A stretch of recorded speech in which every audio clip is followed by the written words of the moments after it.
इसके विवाद में जाना नहीं चाहता, मगर मैं जो बिल लेकर आया हूँ वो भी ऐतिहासिक है, इतिहास बनाने वाला बिल।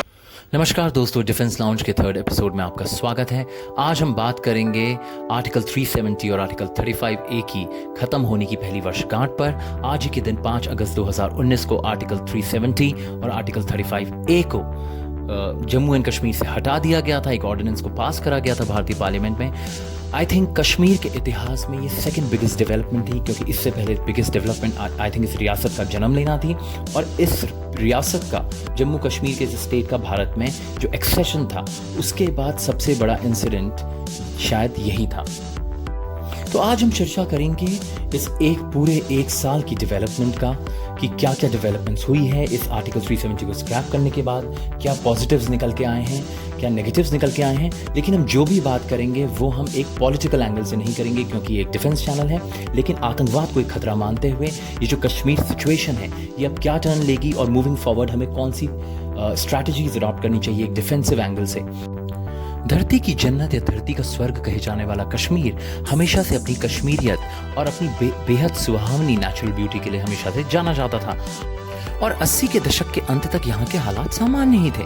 लेकिन पंजाब में आतंकवाद का अंत होते होते पाकिस्तान ने एक नई साजिश रची और 1989 से कश्मीर में टेररिज्म की शुरुआत हुई। इस टेररिज्म के चलते कश्मीर का डेमोग्राफिक चेंज हुआ, और 1990 में कम से कम 5 से 6 लाख हिंदुओं को कश्मीर घाटी छोड़नी पड़ी, जिसके बाद यहाँ की डेमोग्राफिक्स कंप्लीटली चेंज हो गई। इस सब के पीछे पाकिस्तान प्रायोजित आतंकवादी तो थे ही, जो बॉर्डर क्रॉस करके भारत की तरफ आ गए थे, लेकिन इसके अलावा लोकल कश्मीरियों को भी जिहाद के नाम पे बहुत भड़का दिया गया था, रेडिकलाइज कर दिया था, जिसके बाद हिंदुओं को और दूसरी कम्युनिटीज़ को काफिर कह के घाटी से भगा दिया गया या फिर मार डाला गया।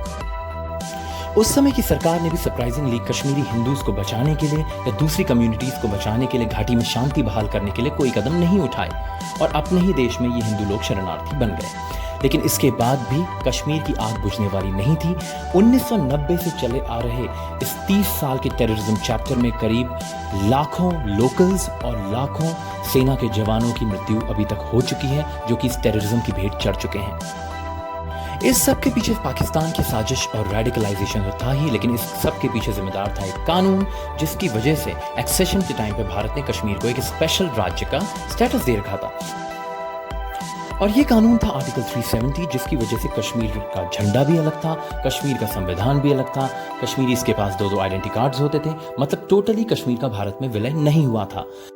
आर्टिकल 370 और 35A के पॉलिटिकल कॉन्सिक्वेंसेस तो थे ही, लेकिन इनके कॉन्सिक्वेंसेस आतंकवाद को भी बढ़ावा दे रहे थे।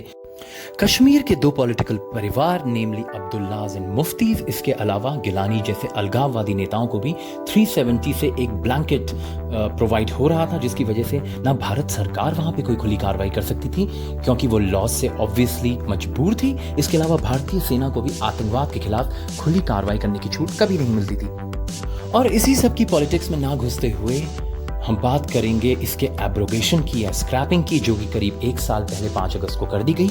इसके बाद से घाटी में महत्वपूर्ण चेंजेस आए हैं। अब पॉलिटिकली मैं इसकी बात नहीं करूंगा कि कितने आए हैं और क्या आए हैं और कौन इससे सेटिस्फाइड है या कौन सी कम्युनिटी से सेटिस्फाइड नहीं है। आर्टिकल 370 के एब्रोगेशन से पहले बहुत सी बड़ी बड़ी बातें करी गई, जैसे कि भारतीय तिरंगे को कोई कंधा देने वाला नहीं बचेगा, कश्मीर में खून की नदियां बहेंगी, जलजला आ जाएगा। लेकिन भारतीय सरकार ने मिलिट्री के साथ मिलकर इस ऑपरेशन को इतनी खूबी से एग्जीक्यूट करा कि कश्मीर में ज्यादा कुछ नहीं हुआ है। हाउएवर, बहुत सी लॉबीज ऐसी हैं जो इस बात को नहीं मानना चाहेंगी, लेकिन पिछले आतंकवादी और अलगाववादी नेता जैसे कि यासीन मलिक, जो कि हमेशा से भारत या नई दिल्ली के ऊपर माथे में एक बंदूक रख के अपनी बातें मनवाते थे, वो आज गायब हो गए हैं।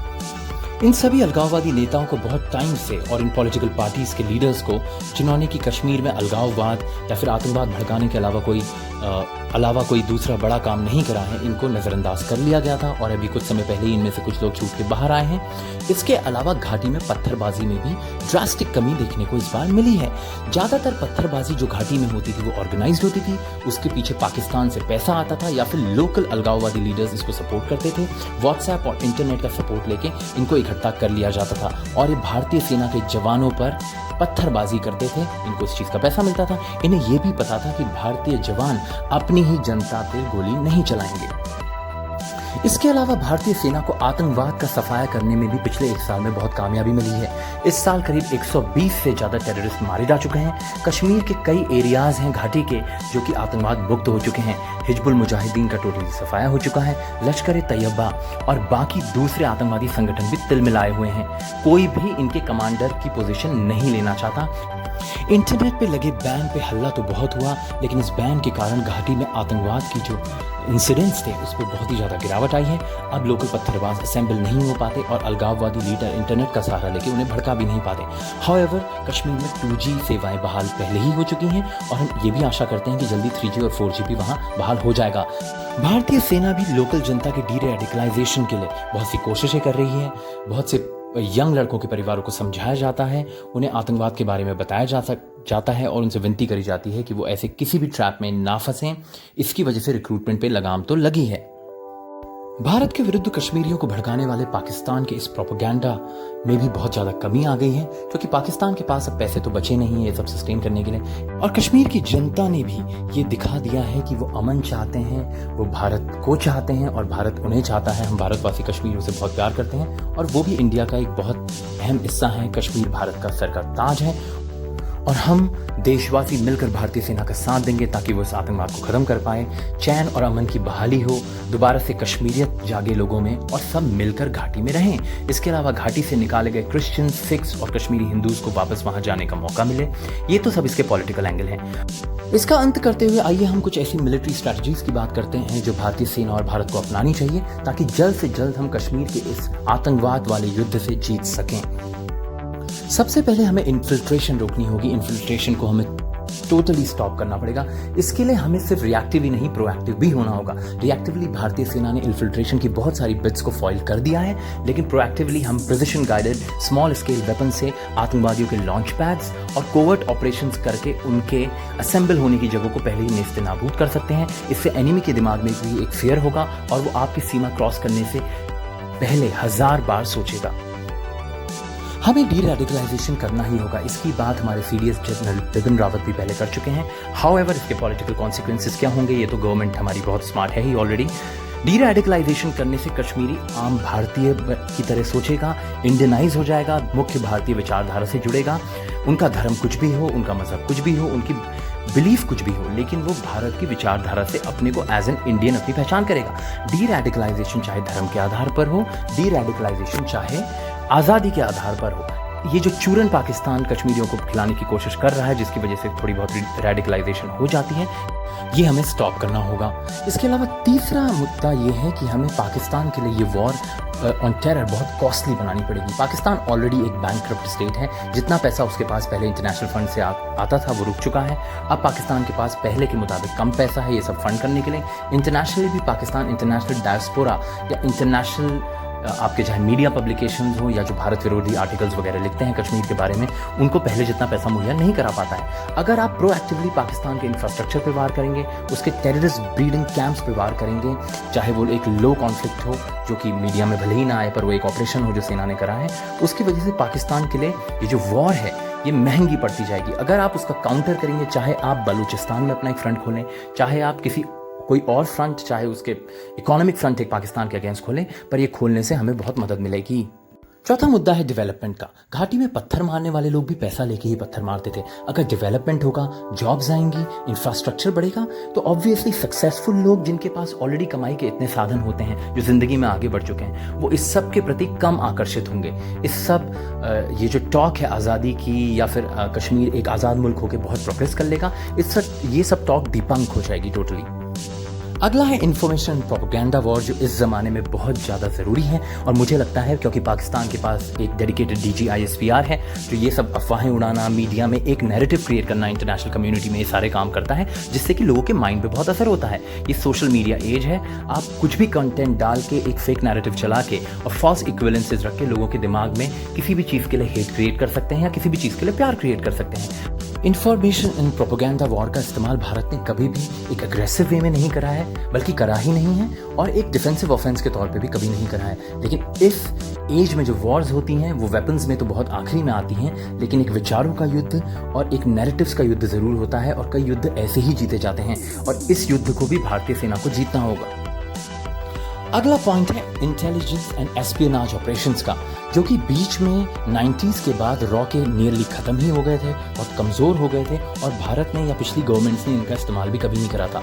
लेकिन हमारे Chanakya of India mister Ajit Doval के होते हुए और एक सशक्त नेतृत्व के होते हुए आई थिंक पिछले 1 साल में तो इसका इस्तेमाल बहुत ही औसम तरीके से किया है, जिससे कि हमें साफ दिख रहा है क्योंकि इतने टेररिस्ट मारे गए हैं घाटी में। इंटेलिजेंस की वजह से आप शत्रु को टोटली इंगेज कर सकते हो, प्रीएम्प्टिव स्ट्राइक्स कर सकते हो, आप दूसरे फ्रंट्स पे शत्रु को बिजी कर सकते हो। अगर आप शत्रु की दुखती रग दबाओगे तो वो भी आपकी दुखती रग पे वार नहीं करेगा। हमने कभी भी पाकिस्तान को मल्टीपल चैनल्स में इंगेज नहीं करा है एग्रेसिवली, हम हमेशा डिफेंसिव में रहे हैं। जब वहां से कुछ हो जाता था तो हम रिएक्ट करते थे।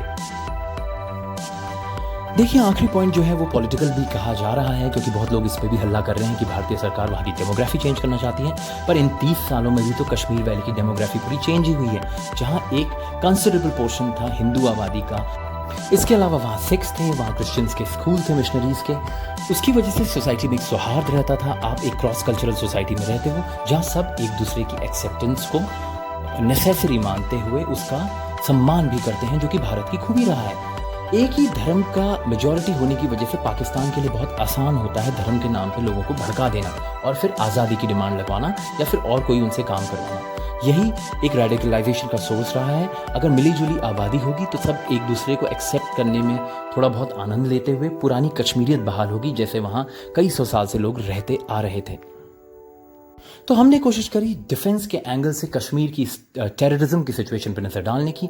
थोड़ी बहुत बातें हमने इतिहास की भी और थोड़े बहुत फैक्ट्स भी इसमें दिए हैं, लेकिन हाउ एवर ये एक पॉलिटिकल मुद्दा बन जाता है एंड में। लेकिन आइडियली अगर हम स्ट्रैटेजी से चलें तो हम इस प्रॉब्लम को एक बार रिजॉल्व करके उसके अंदर की पॉलिटिक्स भी सॉल्व कर लेंगे। हाउ एवर देश रक्षा का कोई भी मुद्दा मेरे हिसाब से पॉलिटिकल नहीं होना चाहिए। आशा है आपको ये वीडियो बहुत पसंद आई होगी। आप कॉमेंट सेक्शन में सुझाव दे सकते हैं। इसके अलावा कौन सी वीडियो आपको देखनी पसंद है आप उस पर भी राय दे सकते हैं। बेल आइकन दबाना मत भूलिएगा, सब्सक्राइब बटन दबाना भी मत भूलिएगा। जय हिंद। अगले एपिसोड में आपसे फिर मुलाकात होगी।